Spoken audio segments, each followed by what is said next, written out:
Assalamualaikum warahmatullahi wabarakatuh.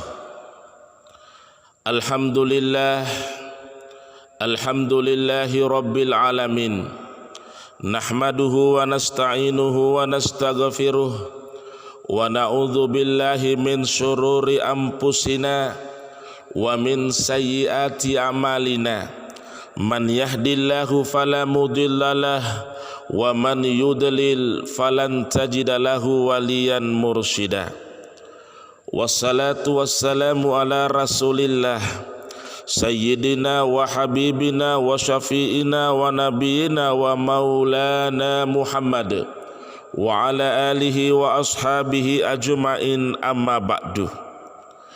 Kaum muslimin dan muslimat yang berbahagia, bila kita membuka lembaran-lembaran Al-Quran dan hadis-hadis Rasulullah Muhammad sallallahu alaihi wasallam, maka akan kita temukan di dalamnya banyak sekali dalil yang menunjukkan keagungan dan kemuliaan bulan suci Ramadan. Akan tetapi apa yang dimiliki oleh bulan Ramadan seakan tiada berarti bila kita tidak berusaha untuk meraih dan mendapatkan kemuliaan tersebut. Itulah sebabnya Rasulullah Muhammad sallallahu alaihi wasallam setiap kali berbicara mengenai bulan Ramadan, maka beliau selalu menyertainya dengan motivasi serta dorongan untuk beribadah di dalamnya. Sebagai contoh, misalnya ketika Rasulullah Muhammad sallallahu alaihi wasallam menyebutkan bahwa apabila telah masuk bulan Ramadan, maka pintu surga dibuka, pintu neraka ditutup, dan setan pun dirantai. Lalu Nabi melanjutkan sabdanya dengan mengatakan, wa nada munadi fis sama'id dunya kulla lailatin ila infijaris subahi. Dan ada yang memanggil dari langit setiap malam pada bulan Ramadan hingga terbit fajar. Wahai orang-orang yang menginginkan kebaikan, marilah mendekat.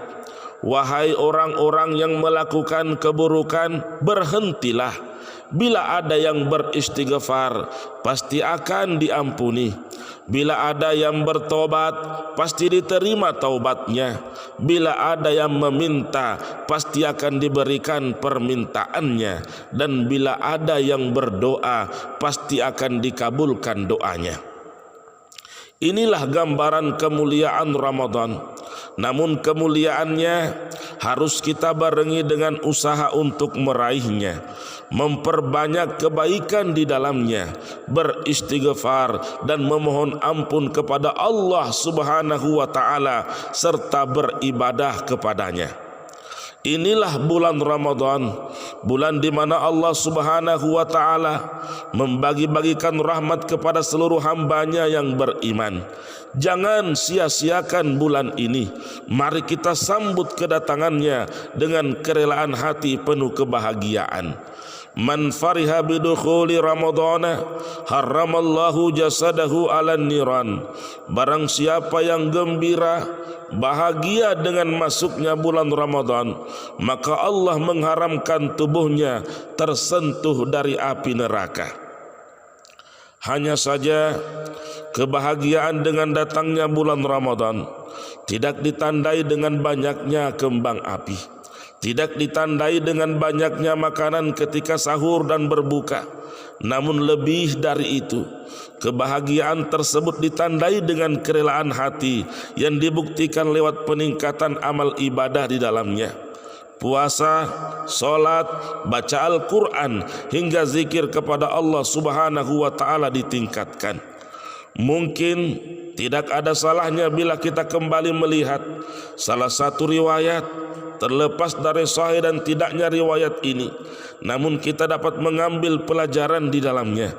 Disebutkan dalam kitab Irsyadul Ibad ila Sabilir Rasyad bahwa ada seseorang yang ketika di luar Ramadan ia malas beribadah, salat pun jarang ia lakukan, bahkan kemaksiatan lancar ia kerjakan. Akan tetapi ketika masuk bulan Ramadan, hidupnya berubah total. Ia senantiasa menghiasi dirinya dengan pakaian yang rapi dan bersih. Puasa dan salat ia kerjakan, bahkan ia berusaha mengqada atau mengganti semua salat yang pernah ia tinggalkan.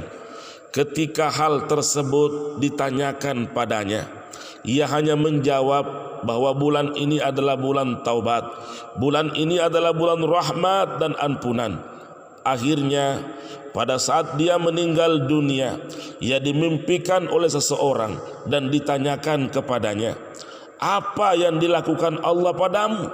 Ia menjawab, Allah telah mengampuni dosa-dosaku karena kemuliaannya bulan Ramadan.